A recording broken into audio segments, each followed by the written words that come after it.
All right, everybody. It says I'm live, so if I am, please let me know in the chat. And thanks for being here on another Monday night where we can discuss some of the things that are happening here in our country, as well as some things that are happening in other parts of the world, just to make sure we're on top of everything we should be preparing for. So, thank you all for being here. Much appreciated. Glad to see everybody.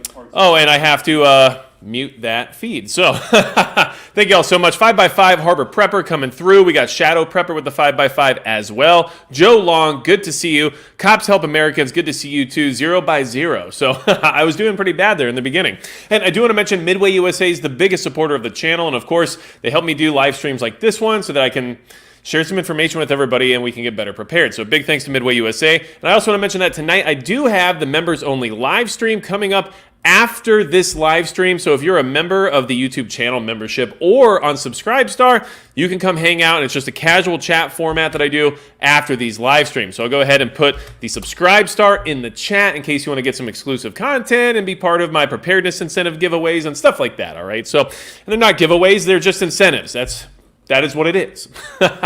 All right, good to see everybody. Let's get things going. Rip Curl Readiness, Exile Reviews, thank you for being here, and thank you for modding. It's always appreciated. There's a lot of things happening in the world right now. And tonight, we have the title of this live stream as Internal Conflict and SHTF Future Based on Crime and Munitions Are Gone. So if you're here on the replay, thanks for being here. Replay crew for the win. And make sure you check in the comments because it's always nice to hear that you guys came back to watch these because it makes me feel better about having them so late at night, but this is the best time for me, so I apologize if I have to keep everybody up too late. Now, the internal strife situation is something that we're all very keen to, I'm sure, especially moving into an election year. Being 2024, things are only going to get weird and even weirder.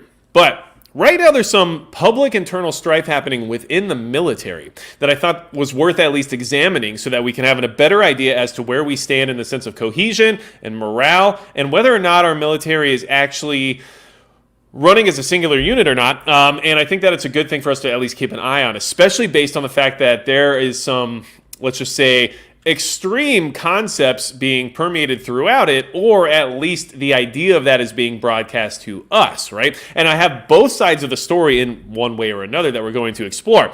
So the first part that we're going to talk about is that the military has been infiltrated by, the worst kinds of people according to the media. And this is something that you need to be aware of. Now, it's from the Daily Mail. We all know exactly how they like to roll. And of course, the ads are just all over the place. I can't do anything about them. It is what it is. So, exclusive. U.S. military infiltrated by white supremacists and insurrectionists as experts warn Pentagon report detailing 78 internal plots to overthrow the government is just the tip of the iceberg. So, this actually came out on January 6th, and then it was updated on January 7th. Everything we're going to talk about tonight is from this previous week. So it's all new information, and it's all relevant to where we're heading in the sense of an election year, okay? The U.S. military has been infiltrated by white supremacists and insurrectionists, with experts warning a recent Pentagon report detailing dozens of internal plots to overthrow the government is just the tip of the iceberg. The Department of Defense released a report on November 30th, revealing it has investigated 183 instances of extremism within the military, including 78 cases of troops advocating for, engaging in, or supporting the overthrow of the U.S. government. But experts have told DailyMail.com that the figures were likely to be significantly underestimated, pointing to a 2020 Military Times poll that showed a third of active service members had witnessed signs of white nationalism or racism among their fellow troops. Historians highlighted a litany of alarming cases in which both current and former Army members have plotted to assassinate political leaders, bomb media organizations, and topple the government. Many have never materialized, but those that do often have deadly consequences due to the military training of the perpetrators.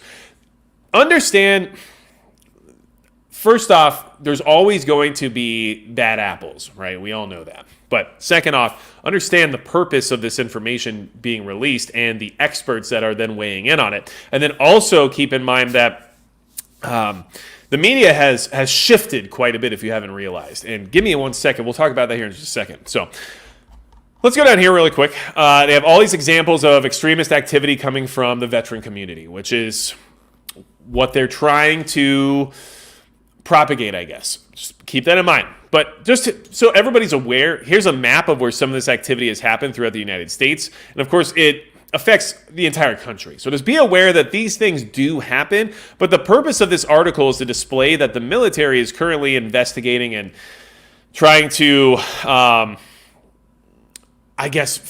root out some of these people within their ranks.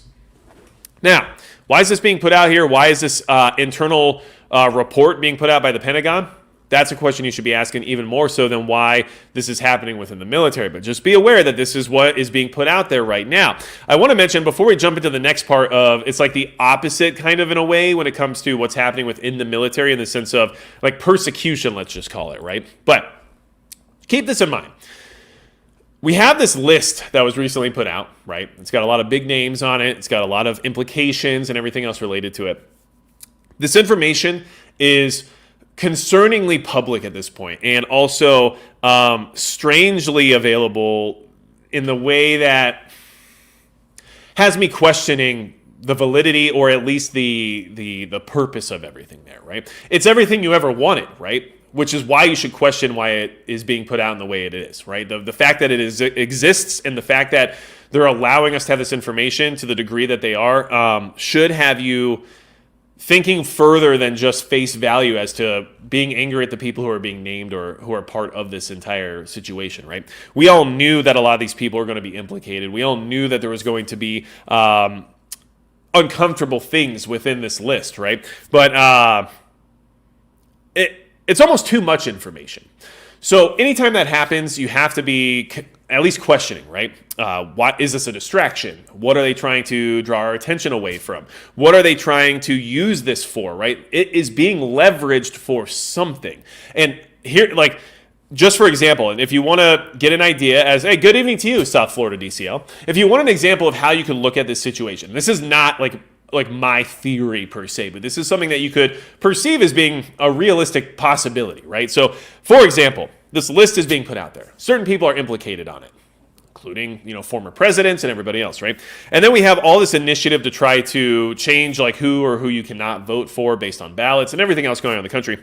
And all these things can easily intertwine to eventually lead us toward a selection process where the candidates available to the American public are neither of the candidates you would expect, and then the only option is actually the establishment, right? And as we can see, we have the poster child of the right being put out in front of everybody at this point in time, which I think we all know is, at least from what it seems to be, the media's darling, which is Nikki Haley. And then we also have, the Democrats clearly are looking for a Joe Biden replacement, I would assume, which would more obviously be probably along the lines of like a Gavin Newsom, maybe the other Obama. That being said, this list can be used to leverage some of that and push it into motion. It can also be used to remove political opponents. It can be used for a lot of different things, and it can also be intertwined with some of this lawfare that's happening throughout the country. So just please keep an open mind with it and look at it from the perspective of, why is this being given to me, rather than, oh, thank you for finally giving this to us. We've been asking for it and now we finally have it. It's very convenient, okay? So, well, hey, my pronouns are USA, says Brass Facts got cut from my Subscribe Star squad to make room for Magic Prepper. Well, I appreciate that, but you know what? I like Brass Facts a lot too. So I'm glad you were supporting him before me, and I'm sure both of us appreciate your support. So thank you for that. You're my kind of people. Now, let's move on to the other side of this equation. See, I wanted to kind of give you a perspective or a thought process to work with when it comes to some of this information that's being put out there, because there's more to it than meets the eye. That's just the world we live in at this point in time. And we're so used to being lied to that you shouldn't ever take anything at face value, right? Like, we should know better by now. So keep that in mind. All right. Here's the other side of that internal strife going on within our own military at this point in time, which is kind of like, I'm not saying the opposite because it's not necessarily related to the extremists and the supremacists and everybody else that the military is saying they've investigated and had to remove, and everything else related to what that previous article was trying to state, because I think we all know how that can be misconstrued and then used against anybody who might fall into a certain political ideology or who knows what else, right? Like, so it raises the bar to say that this is a real problem and a real threat, which then allows more moves to be made, right? And so when you think about it, you have to go from the perspective of, what would this allow them to do? Well, it might allow them to, install let's just say a new type of soldier, one that might not have been able to be one before, right? Anyway, Army officer alleges reprisal for his account of Capitol riot response, okay? Earl Matthews is a key figure in the J6 investigation, claims that despite his qualifications for promotion, the Army has blocked his advancement. All right, so this is less egregious, but it still shows that there's this internal conflict occurring within the military right now, and there seems to be, more than one side to this whole situation. But this is just I guess one thing I want to demonstrate here is the fact that not only as a people have we been divided, but the military itself is being divided from within, which is obviously part of how things work in a modern style of warfare, unfortunately. And now we're weaker as a country because of this, because of these events that are occurring. And as we grow weaker, the world only falls into further chaos, right? And for example, right, Brass Facts has a video coming out soon, which will talk about American hegemony. I don't know why I couldn't say it. Anyway, and the fact that it's actually required for there to be a level of stability around the planet. But it's a very interesting concept, and it's got a lot of truth behind it because that's how the world has worked for millennia. But here we go.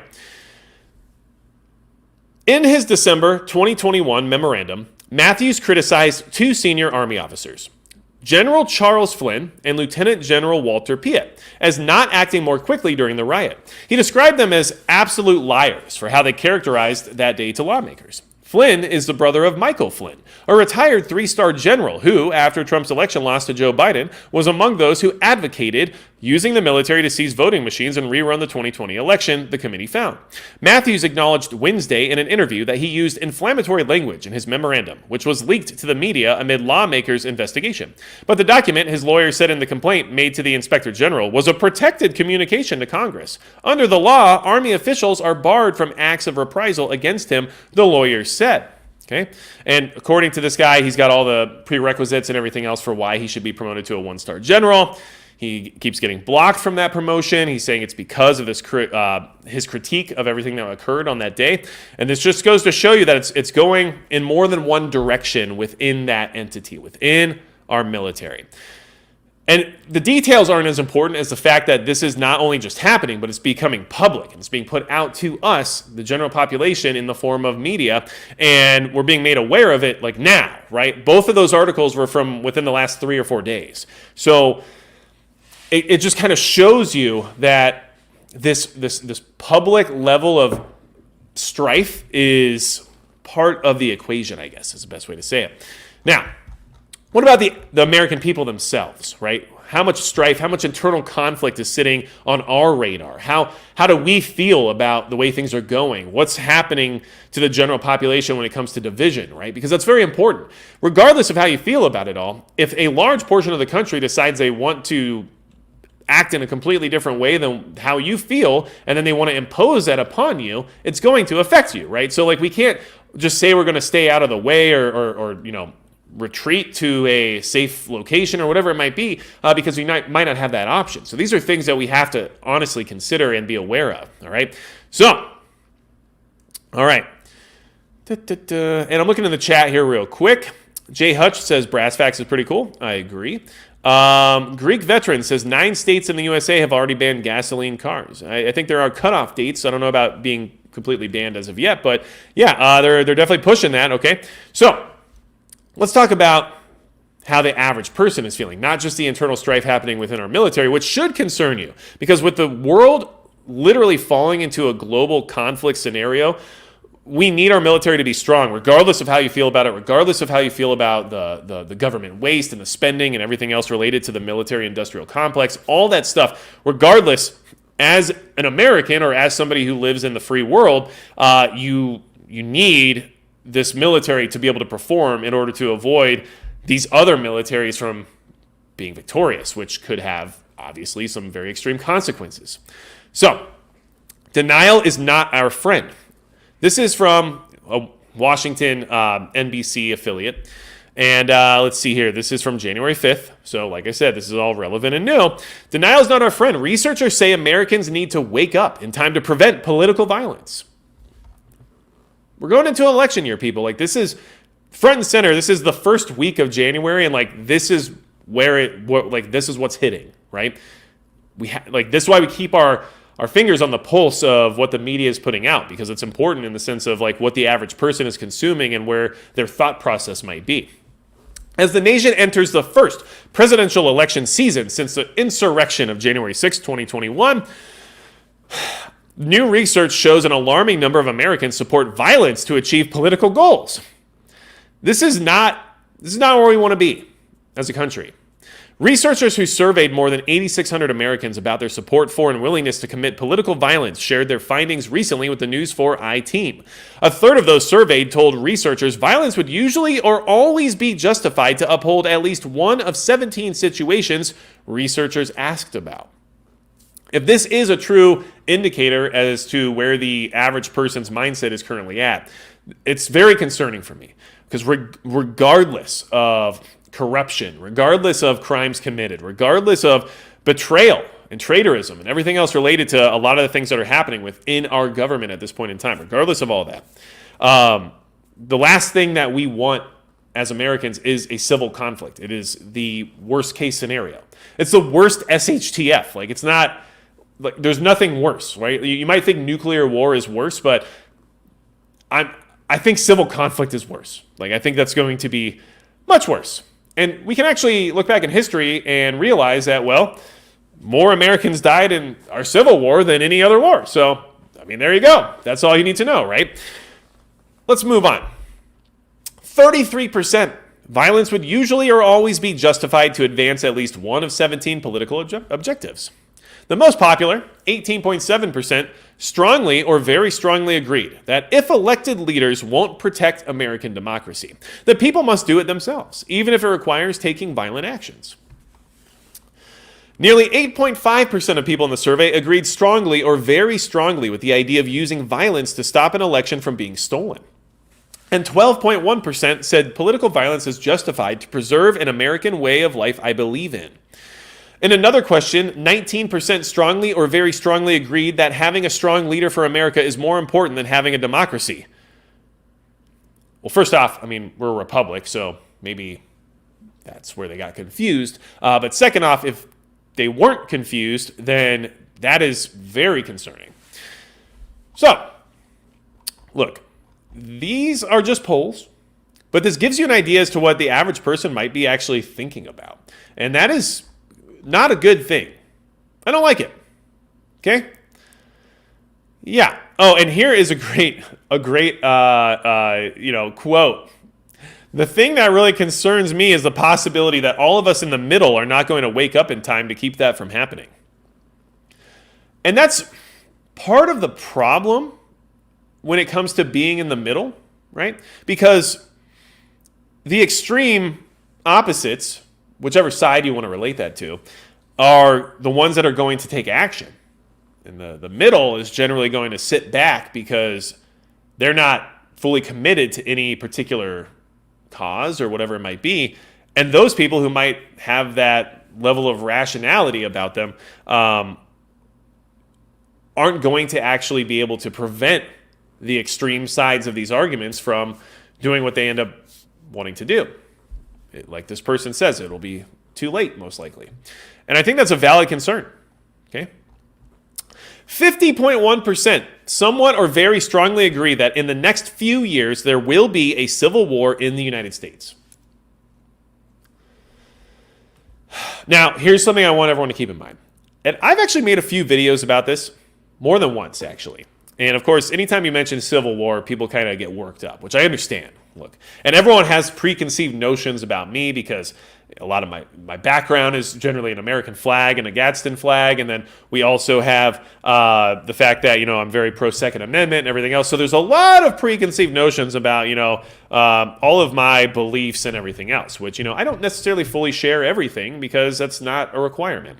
But what I can say is that any civil war in the United States won't be domestic.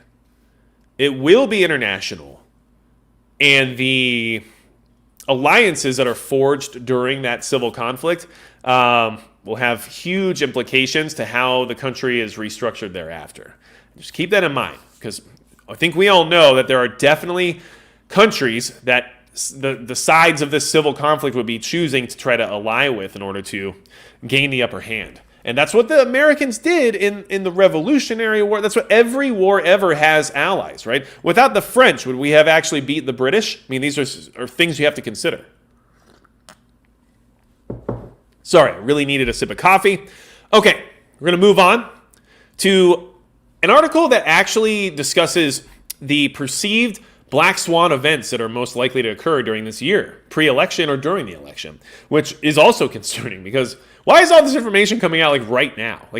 First week of January 2024, here you go. This is going to be your year, right? It's almost like I'm not a big advocate of predictive programming being the exact situation every time there is some kind of a media push or anything like that. But I can say that there is the concept of persuasion, and persuading people to consider these possibilities might just create an existence of them thereafter, right?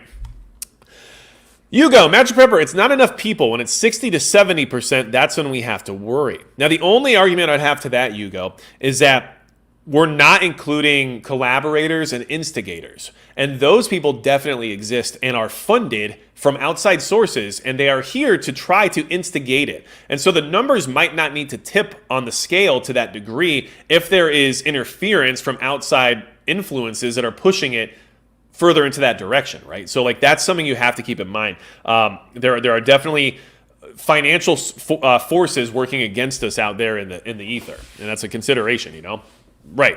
Thanks, Hugo. I appreciate that. Black Swan was a terrible movie, says Pepe D's nuts. So I always love when I say someone's name, and it's only after that I realize what I had to say.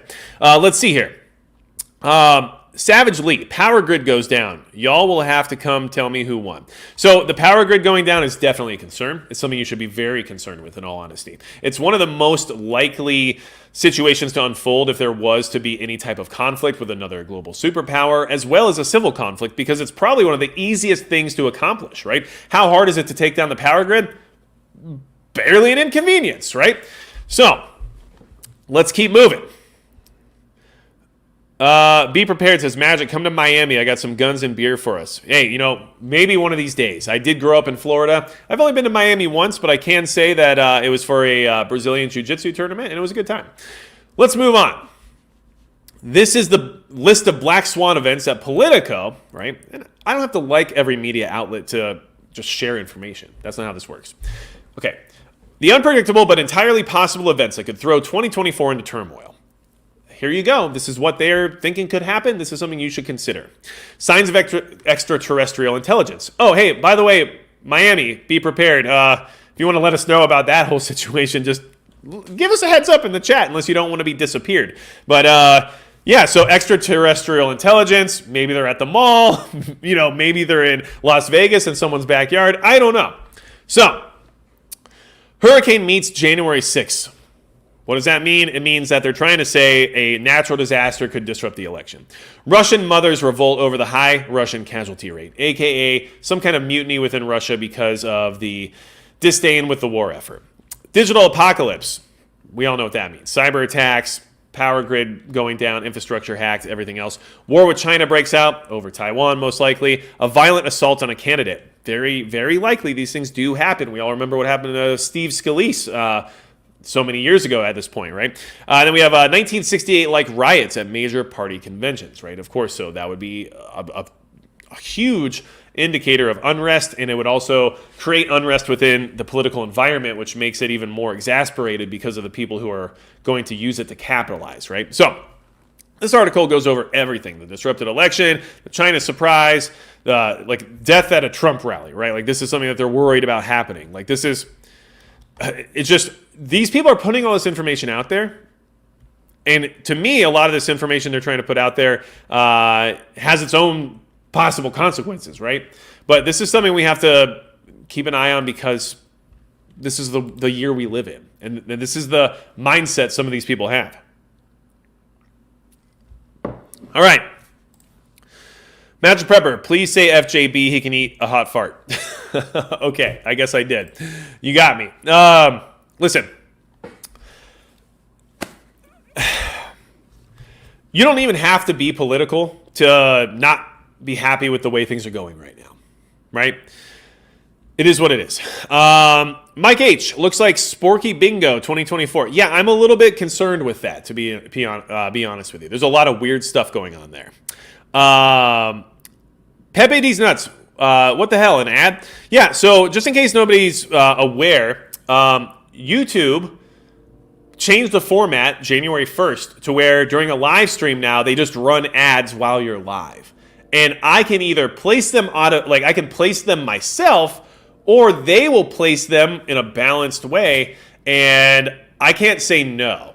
It has to be me putting them somewhere, which how do I know where to put them based on the fact that I'm live, right? I'm talking, so like where would they go? I don't know. Or they just going to put them automatically. So they're putting them automatically now. It's not something I can turn off per se. So that is the new policy they rolled out January 1st. And it's very similar to a lot of the streaming services now saying they're going to run ads even though you pay for them because inflation, I guess. Anyway, let's see here.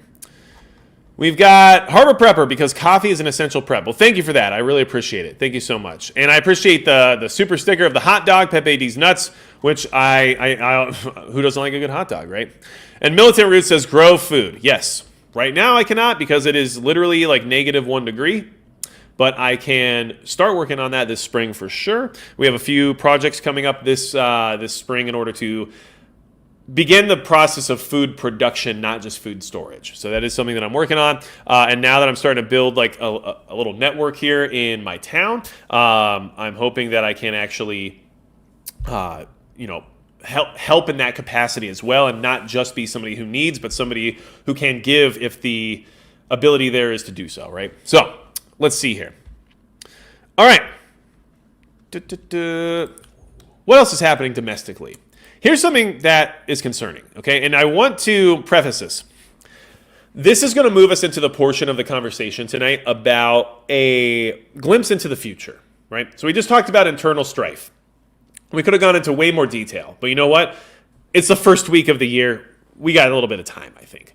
But we do need to be aware of that. And the fact that the military is having this information come out publicly, that they're having this internal struggle, should concern you, especially based on what's happening around the world right now.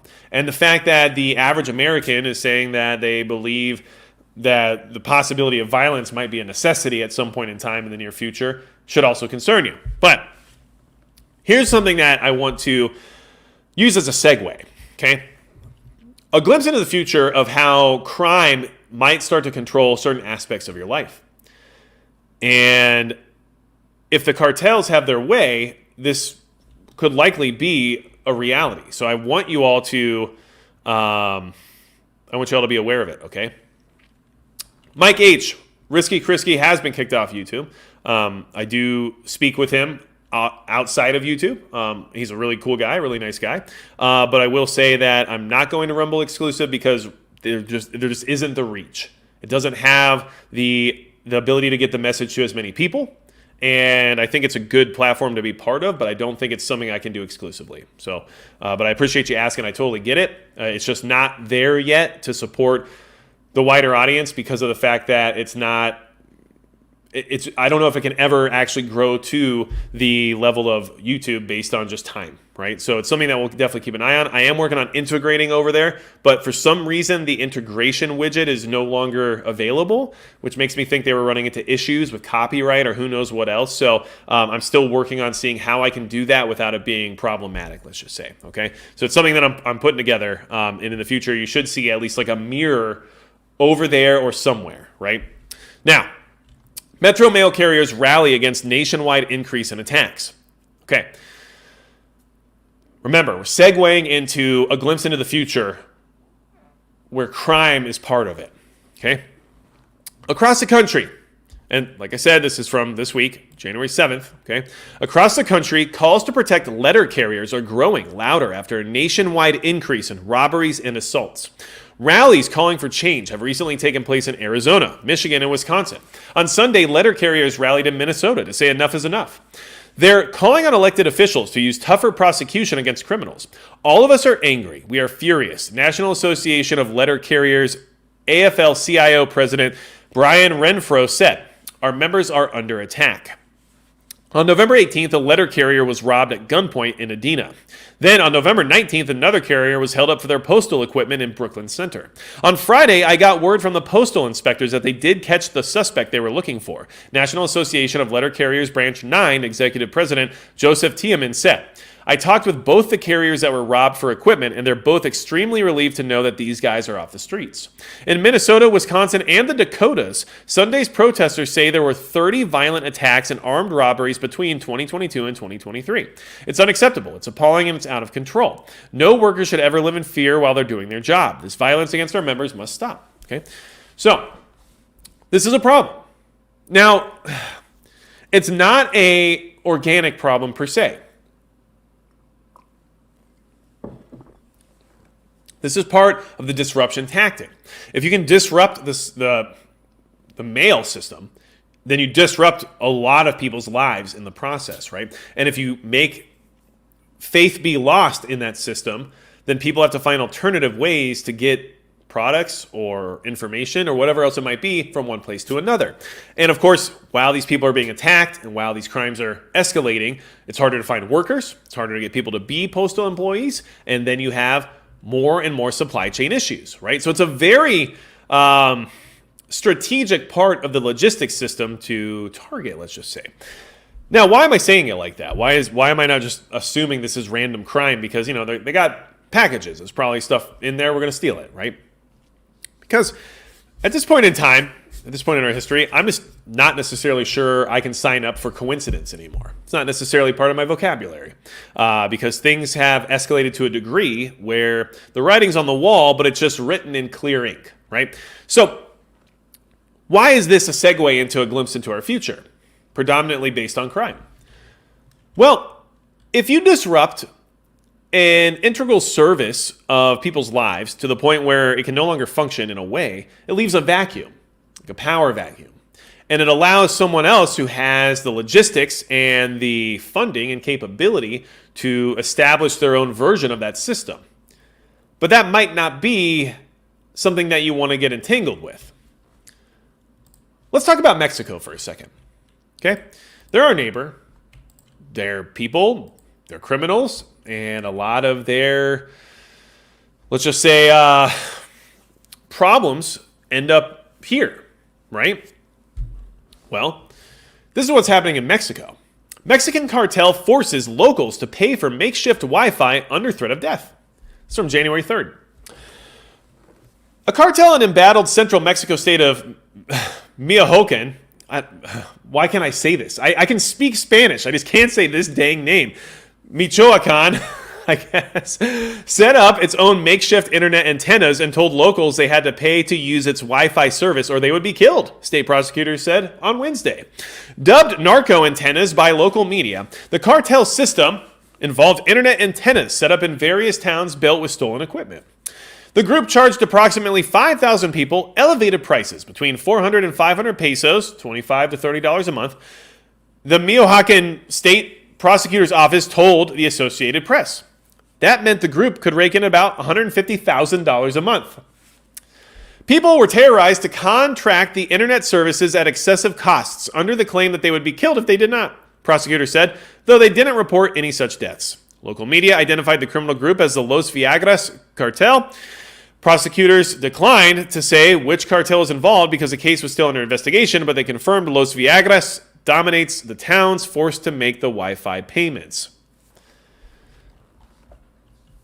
When an integral part of daily life either gets disrupted to the point of no longer functioning or is just taken over by a criminal entity, well then, in both situations, a criminal entity can come in and begin to offer that service.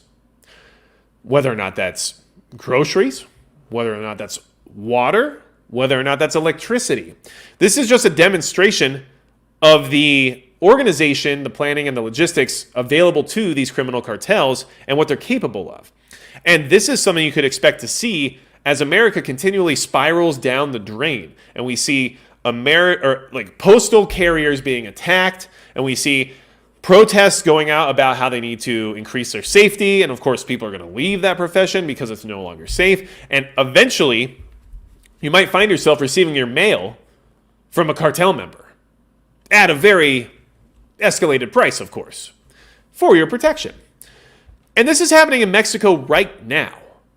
So there's no reason to believe that you might not expect to see something like this in the future, especially if these systems get disrupted to the point where they no longer function. And just so you're aware, the reason we prepare to the degree that we do, especially when it comes to, let's just say, like the modern Minuteman movement per se, right? The prepared citizen, that might be a little bit more than just storing food, right? This is why, because it's not just militaries you have to concern yourself with. A drug cartel has attacked a remote Mexican community with drones and gunmen, rights group says. This is happening right now, January 5th, 2024. The gangs are using drones and gunmen to attack communities at this point in time in Mexico. And you know what? I don't have to dive into that story because it's rather atrocious, in all honesty, what happened in that community.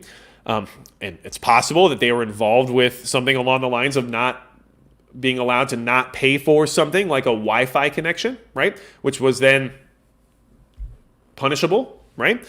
But I do want everyone to just go ahead and jump in the chat for a second here. I'm going to ask you a quick poll. And the poll is going to say, and right now I got my hands all tied up with wires and I'm getting all over the place, but how many years until we are Mexico? Okay, and you're going to have a couple options here.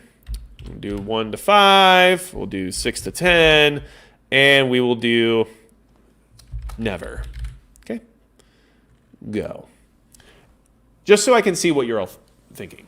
Because in many ways, I mean, there's parts of Mexico that are Mexico, right? But there are parts of Mexico that are third world, and there are parts of Mexico that are extremely dangerous.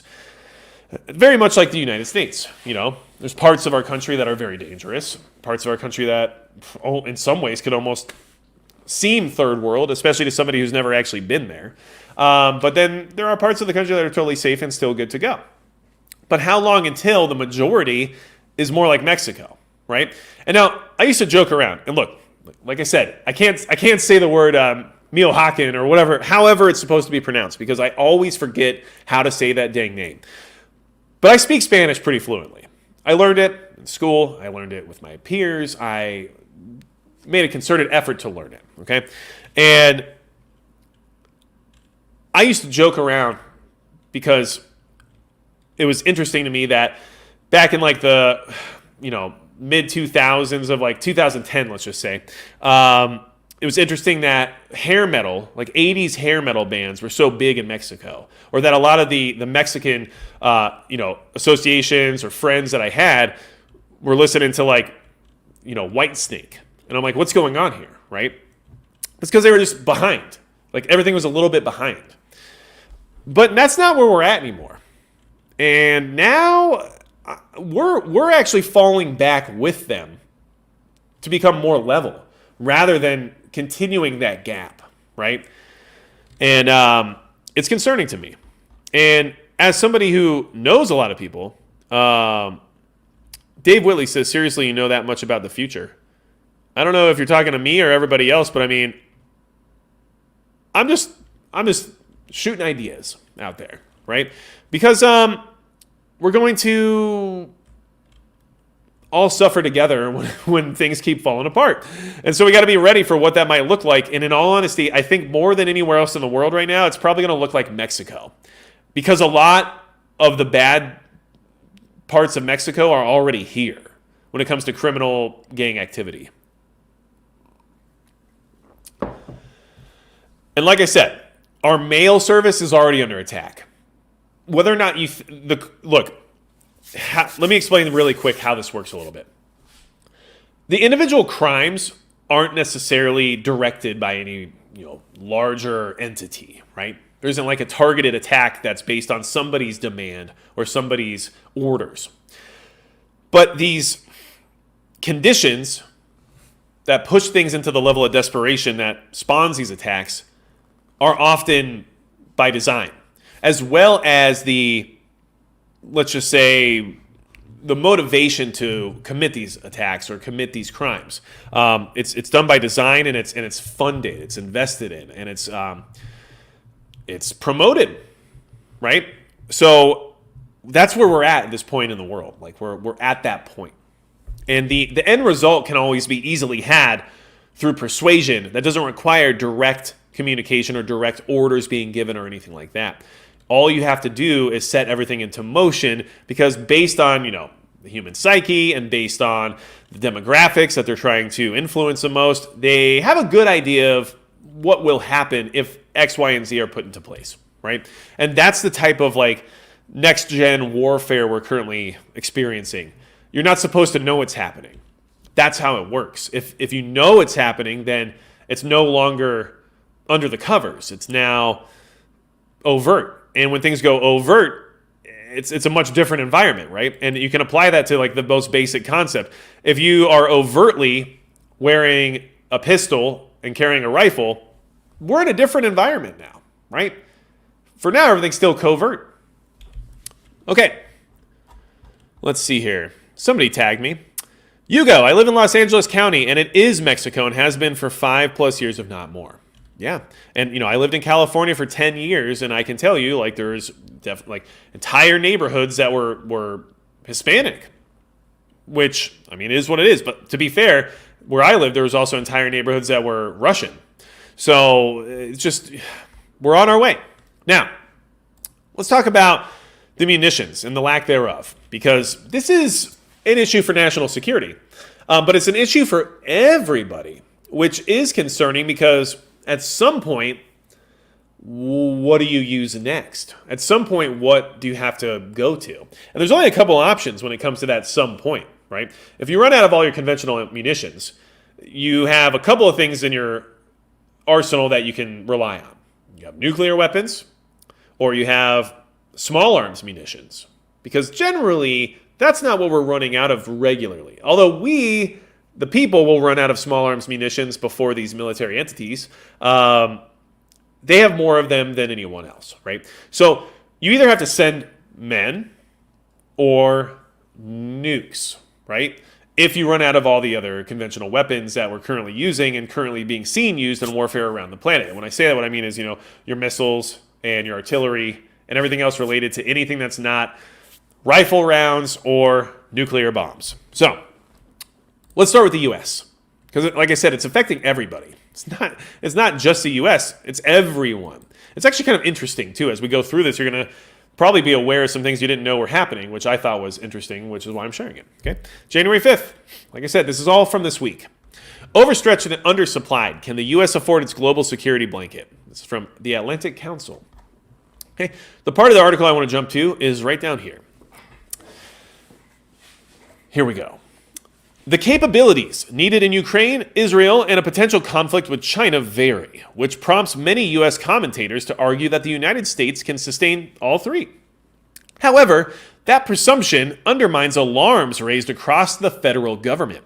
Both the administration and the Department of Defense have highlighted their concerns about vulnerabilities resulting from a dependence on a shrinking number of sub-tier providers and the disruption on U.S. defense supply chains caused by geopolitical instability. U.S. defense industries are wheezing in fundamental categories of weapons production. Several decades of inadequate defense budgets, somehow I guess, compounded with poor management of major Department of Defense acquisition programs, has left the nation with a force whose inventory of vital weapons is smaller, older, and less ready for combat. The hollowing out of the broader U.S. manufacturing base has made defense companies dependent on supply chains originating in, of all places, China. From electronic components to gallium, Chinese companies export unconscionable percentages of indispensable subcomponents and materials on which U.S. production lines depend. To put this into perspective, U.S. stocks of precision-guided munitions are perilously low. If the United States were to engage in a Pacific conflict, the U.S. military would run out of these munitions within 3 to 10 days. That's not a long time. Meanwhile, Israel is an existential fight running through its inadequate weapons reserves as Ukraine commands $44.2 billion to date in U.S. military assistance just to stay afloat. Frankly put, the U.S. defense industrial base is a fraction of what it was when the United States codified commitments to Israel. Despite the immense strain on domestic manufacturing capacity, Washington continues to put greater investment into mounting commitments abroad rather than in the health of the U.S. industrial base. There are no plans in place for a major expansion nor the significant budget increases required. Okay, that's the U.S. right now. Let's move on. How about one of our strongest allies? Well, we beat them a couple times. Britain's weapons stockpiles reduced to nothing. The Times. This is from January 2nd. Britain's weapons stockpiles have been nearly completely emptied out by almost 2 years of deliveries to Ukraine, The Times has reported. The British newspaper also claimed that the UK, together with other Western European nations, is scrambling to ramp up arms production ahead of the 2024 presidential election in the US. What? Why?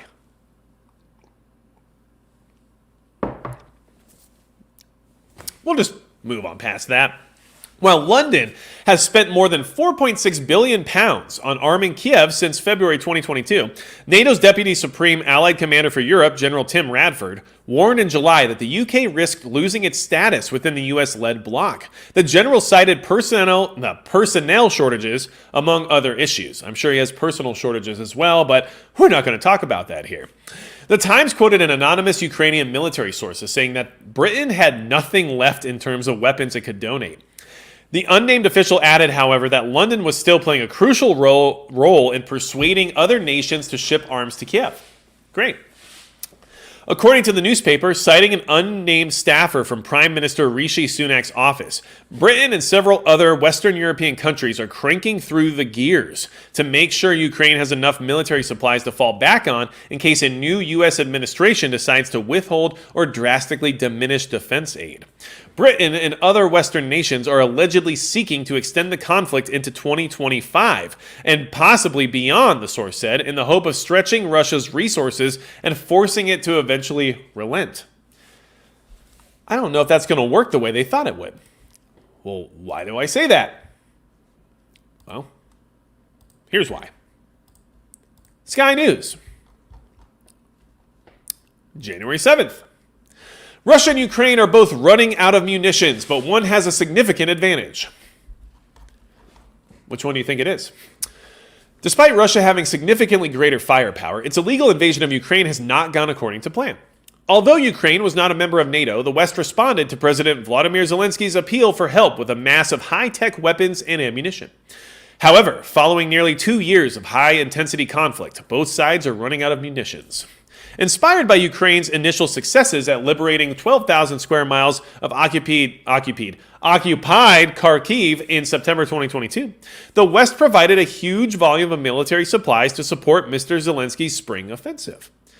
I wonder if that was strategic. However, despite months of intensive fighting, the front lines have not moved significantly, and both sides need more firepower to prevail. No nation holds sufficient war stocks of ammunition to meet the demands of such a high-tempo war of attrition. Russia has always stockpiled basic weapons and is believed to have started the war with several million artillery shells. However, even these stocks are now running low. Ukraine cannot match Russia's weapon stockpiles, but Western support focused on high-tech weapons that provided Ukraine with precision strike capability. But these Western weapons came from existing stockpiles, and no nation has the luxury of holding more weapons than it needs. Because of this, every weapon donated to Ukraine increased the national security risk for the donor nation. By donating older stocks of weapons, the West judged that the cost and risk implications were manageable, but the supply was inevitably limited.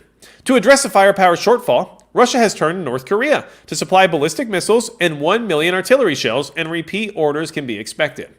Iran is happy to supply drones and larger missiles, which might not be as capable or effective as their Western counterparts, but crucially they are available now. And Russia has a huge defense industrial base, which has shifted onto a war footing, funded by huge oil revenues. Russia is rearming, and fast.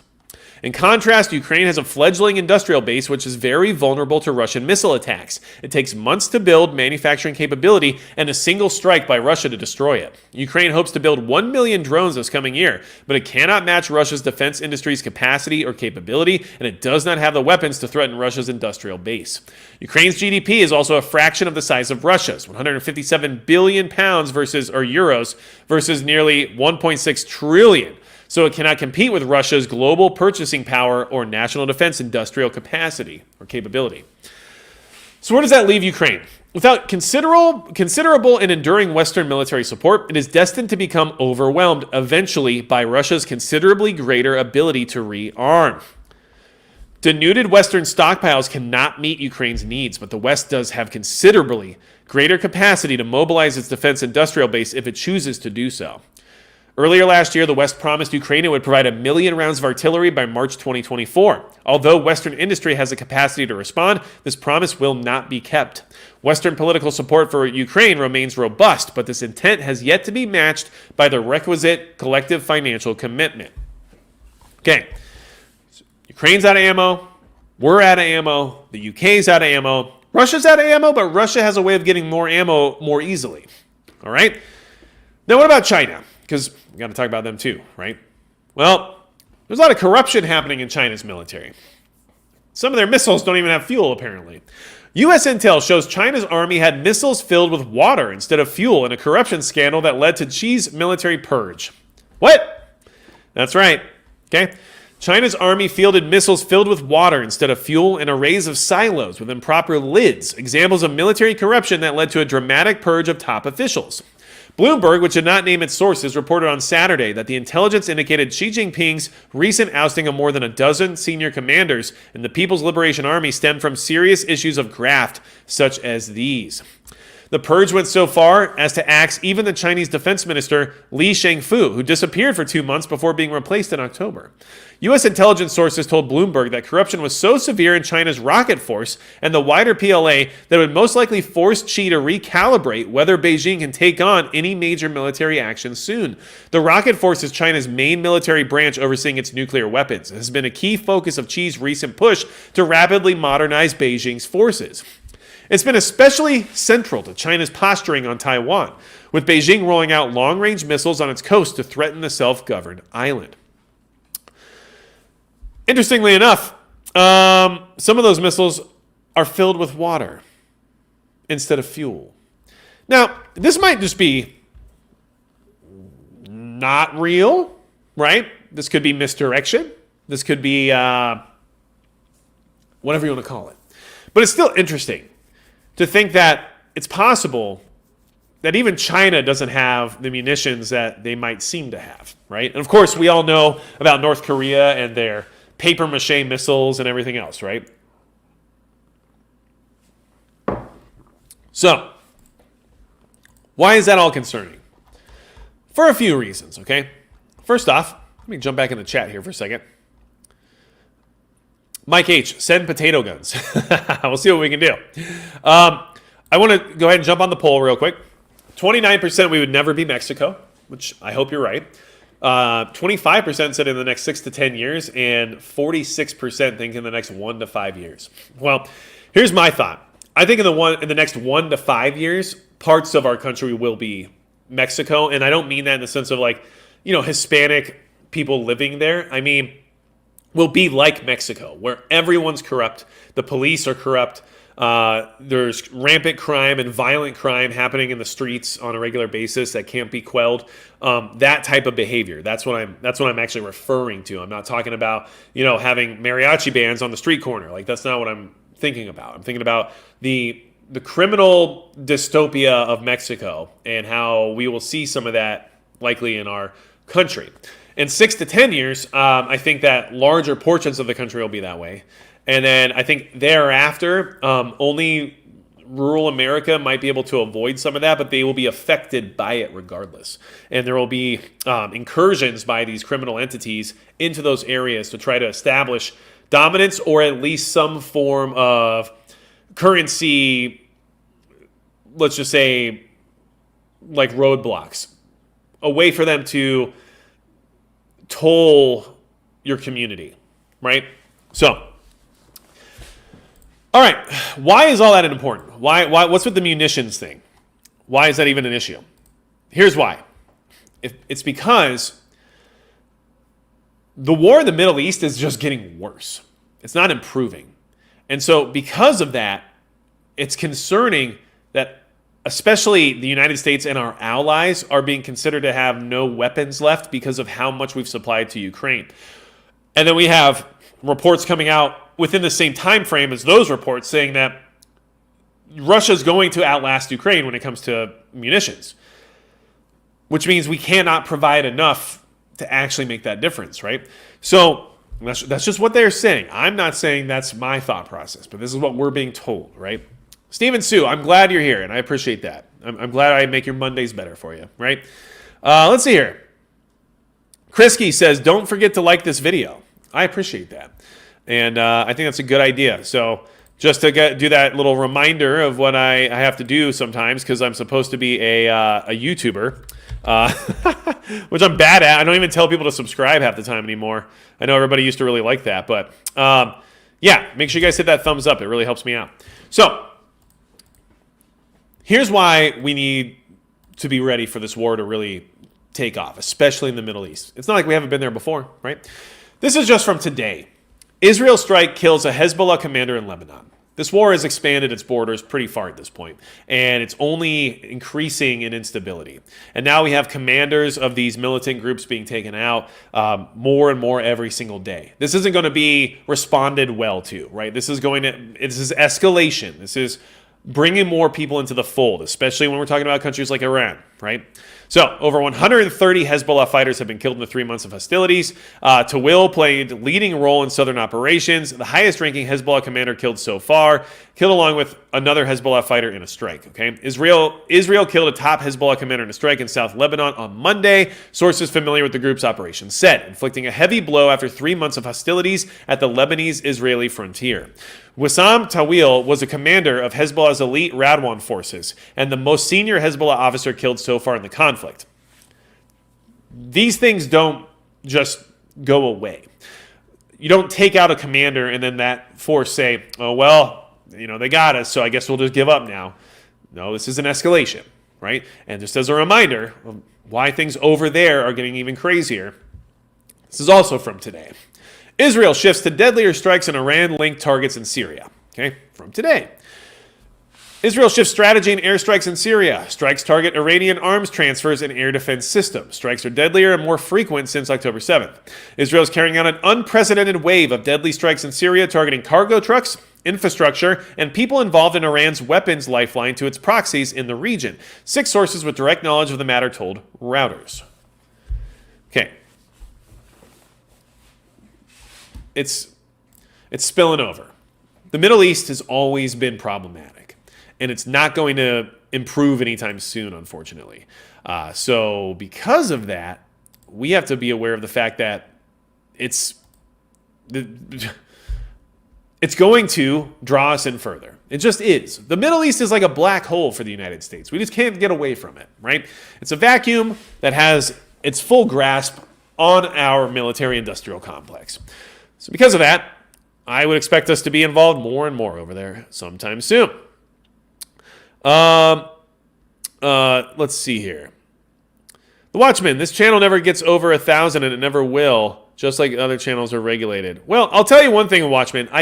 We do get more people sometimes, all the way up to, I've had 1,600 here within the last month or so on a live stream. So it can happen, but it's based on a lot of things, and the topics aren't always something that people are interested in, or the fact that there's a lot of other streamers on during this time that people are interested in. So I think it's just kind of based on a few different factors, but we've been there before.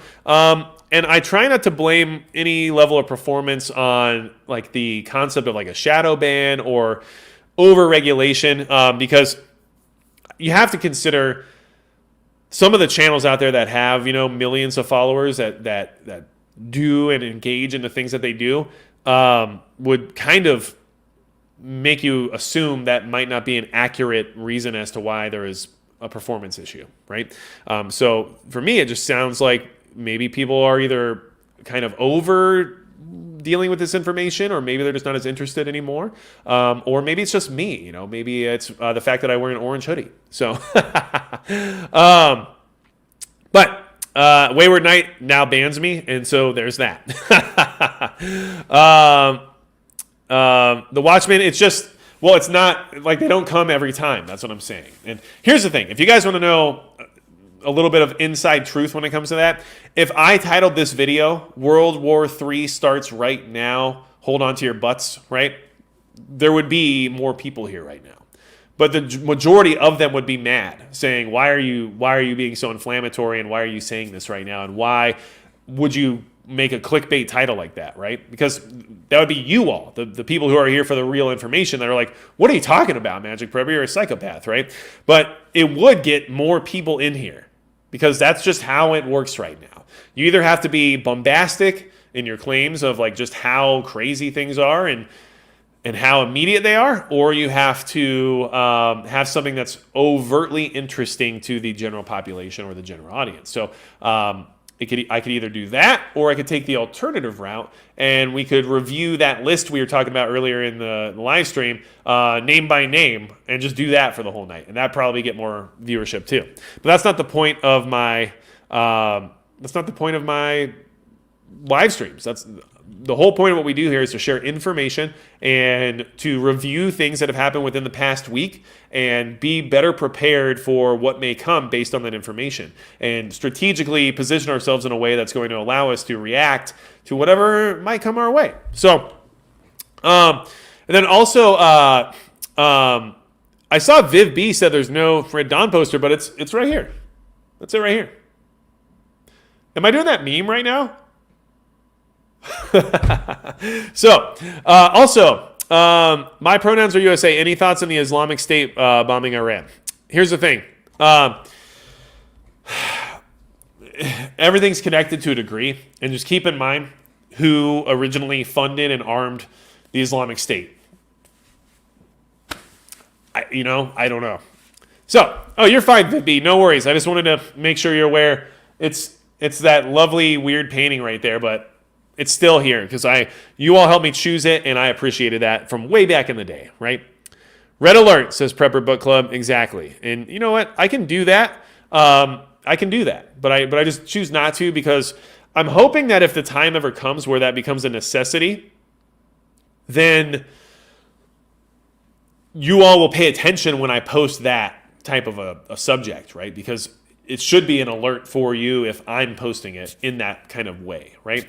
I've done stuff like that in the past where I have old videos where I'm like, World War III now, right? That was me trying to figure out what I was doing and how this whole thing worked. And the information I was researching at that point in time made me feel a certain way.